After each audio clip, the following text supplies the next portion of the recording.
Mobile CapCut editing course जो अॼु आहे लेसन 2। पहिरीं लेसन में असां रेशियो ऐं बैकग्राउंड सेट करणु सिखियो।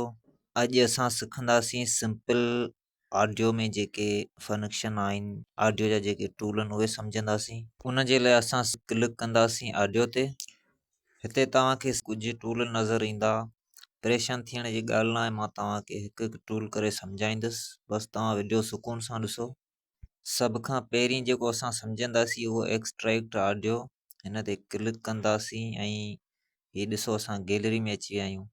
हिन जो कमु आहे गैलरी मां कंहिं बि वीडियो खे खणी उन जो आवाज़ु इस्तेमालु करणु पंहिंजी वीडियो में, पंहिंजे प्रोजेक्ट में। ॾिसो असां ही एड कयो आहे, हिकु उर्दू गानो आहे। हिन खे असां खणी आया आहियूं पंहिंजे प्रोजेक्ट में ऐं हिन खे असां प्ले करे ॾिसंदासीं, पर थोरो ध्यान सां हिन ते कॉपीराइट इशू अची सघे थो। ऐं हीअ ॾिसो दोस्तो, हिकु वीडियो मां ऑडियो असां ठाहियो आहे ऐं इन जे यूज़ करण जो इहो तरीक़ो आहे, तव्हां सम्झी विया हूंदा। उन खां पोइ वापसि ईंदासीं। साउंड्स जेको हुन जे साइड में ऑप्शन आहे इहो तव्हांखे सम्झाईंदासीं। इन ते क्लिक कंदासीं। हिते तव्हां वटि मुख़्तलिफ़ क़िस्मनि जा ऑप्शन खुली ईंदा जिन खे तव्हां आसानी सां इस्तेमालु करे सघो था। मां तव्हांखे सम्झायां थो। हिन जॻह ते जेके तव्हांखे साउंड मिलंदा उहे ख़ुदि कैपकट जा आहिनि, उहे तव्हां यूज़ करे सघो था पंहिंजे प्रोजेक्ट में। पर हिकु ॻाल्हि जो ध्यानु रहे त इन में कॉपीराइट इशू अचे थो। अगरि तव्हां फुल सॉन्ग लॻायो था, को बि गानो मिसाल तौर ते 2-3 मिंट जो आहे, त उन ते कॉपीराइट इशू अचे थो। अगरि थोरो घटि आहे 8-10 सेकंडनि जो, त उन ते कॉपीराइट इशू जो ख़तरो घटि हूंदो आहे। त इन करे हर शइ जो इस्तेमालु थोरो हद अंदरि बहितरु रहंदो। देन उन खां पोइ हिन जी साइड में हीअ ऑप्शन आहे, हिन ते तव्हां क्लिक कंदा त तव्हांखे हिते 2 क़िस्मनि जा ऑप्शन मिलंदा। एक्सट्रैक्ट ऑडियो, जीअं असां पहिरीं सम्झो, ही ॾिसो हिन ते क्लिक कंदा त तव्हां पंहिंजे वीडियो मां ऑडियो ठाहींदा। असां पहिरीं सम्झी चुका आहियूं। उन खां पोइ आहे हिन जे साइड में डिवाइस ते तव्हां क्लिक कंदा त तव्हांजे गैलरी में जेके ऑडियो सॉन्ग या तव्हांजा पंहिंजा आवाज़ भरियल आहे, जेके बि रिकॉर्ड थियल आहे, उहे साम्हूं तव्हांजे ईंदा। उन्हनि खे तव्हां यूज़ करे सघो था। तव्हांखे जल्दी में को बि रिकॉर्डिंग ॻोल्हणी आहे, पंहिंजो टाइम बचाइणो आहे, त हीउ सर्च जो ऑप्शन आहे। इन ते तव्हां सर्च करे सघो था जेको नालो वग़ैरह रिकॉर्ड थियल आहे तव्हांजो। उन खां पोइ हीअ ऑप्शन आहे फेवराइट, मतिलबु तव्हां जेके बि म्यूज़िक गाना वग़ैरह पंहिंजी पसंदि जा फेवराइट कयो था उहे तव्हांखे हिन जॻह ते मिली वेंदा।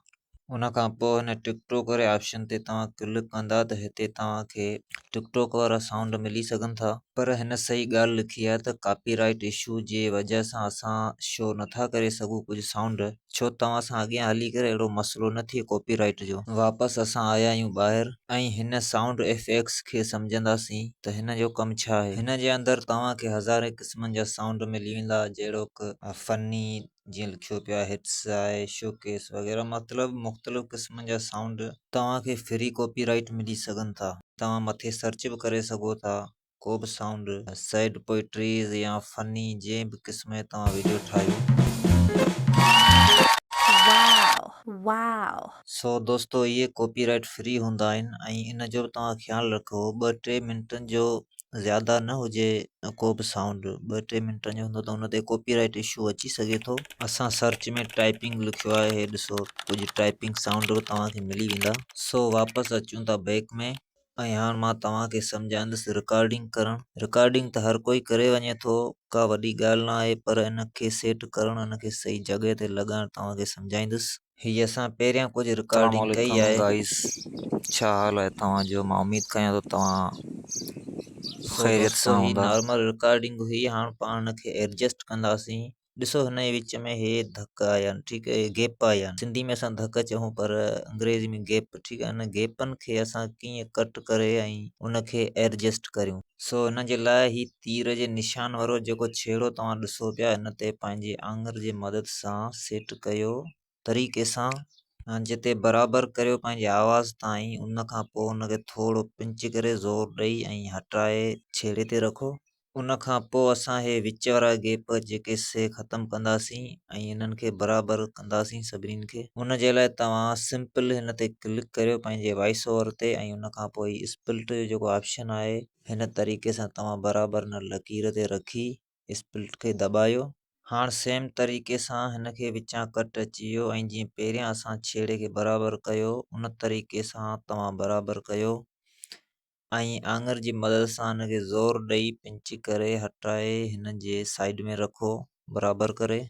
ॾिसो हाणे हे ॿई जुमिला असांजा पाण में टच थी विया। ठीकु आहे दोस्तो, सेम तरीक़े सां पुठिएं पार्ट खे बि असां सेट कयो। दोस्तो अञा ताईं तव्हां मुंहिंजे चैनल खे सब्सक्राइब न कयो त सब्सक्राइब कयो ऐं पंहिंजे दोस्तनि सां शेयर कयो।